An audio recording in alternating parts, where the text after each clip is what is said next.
What's good to the tribe? It's Wanaghi. Wanted to stop by and drop a clip off to you guys. But before we start, stop, hit the like button, and I appreciate you guys. I hope everybody's feeling safe, secure, and as healthy as can be. Want to start out by saying today's a kind of special day for me.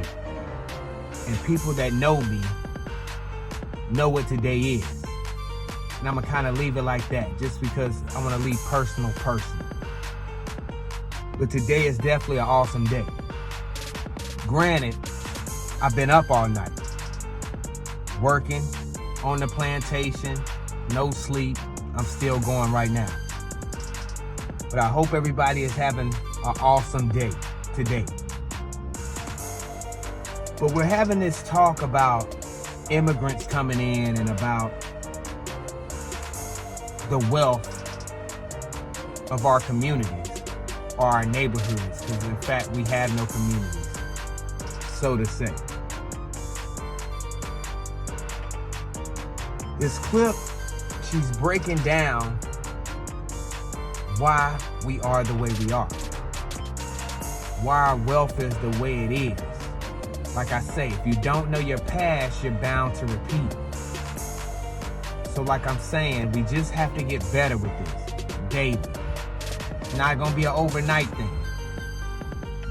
But we have to understand that we are the change we need. There's no more looking out for other sources. We are the only people that can really change our situation right now. And I hope people are understanding that.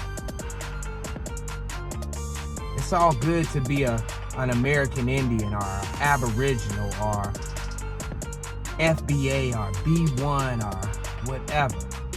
That's cool. But if we have nothing to show for this at the end of everything, why are we doing it? Why are we doing it? It's awesome to know our story and true history and to figure out what was the problems and the mistakes our ancestors made, or what people were doing what to who. But in our brains, we have to get better with our situation, because only we can change our situation, if you understand what I'm saying. And I'm gonna just kind of leave it at that. But let's get to this clip. Let's get it. Some form of this comment, a bunch. And it always went something like this. You know, I know an immigrant family who came here from India just 5 years ago, and now all of their children are in college, and they own 5 stores, and they own 3 houses. Why can't Black people do the same thing? This comes from a lack of understanding of both how generational wealth is built, a lack of understanding of systemic racism in this country, which a lot of people still are in denial about.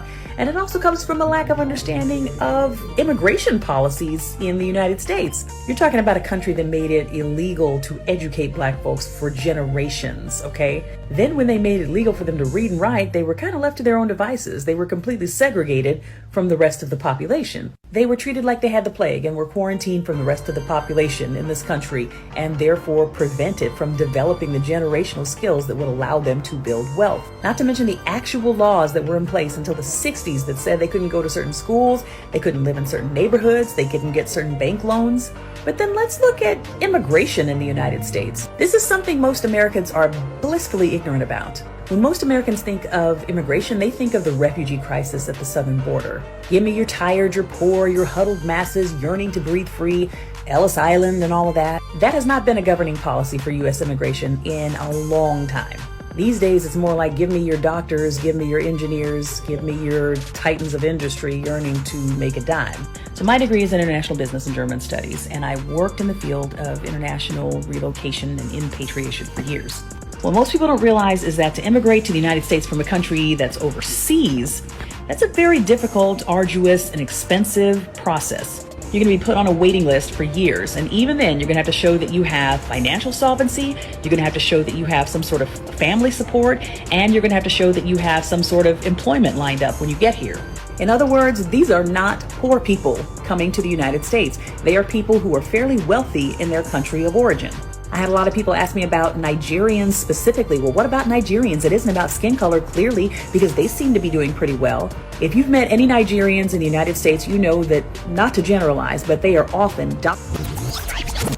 So shout out to her for putting out her truth. She definitely knows what she's talking about. I know some actual, I hate the word immigrant. I know some foreigners or people from other places, and they did have to wait to come here, and they still have family waiting to come here right now. So it's just crazy to hear that, because I thought it was refugees and other people coming here too. But definitely soak this in, enjoy your day, and we back at it. Make sure you like, comment, subscribe, definitely share.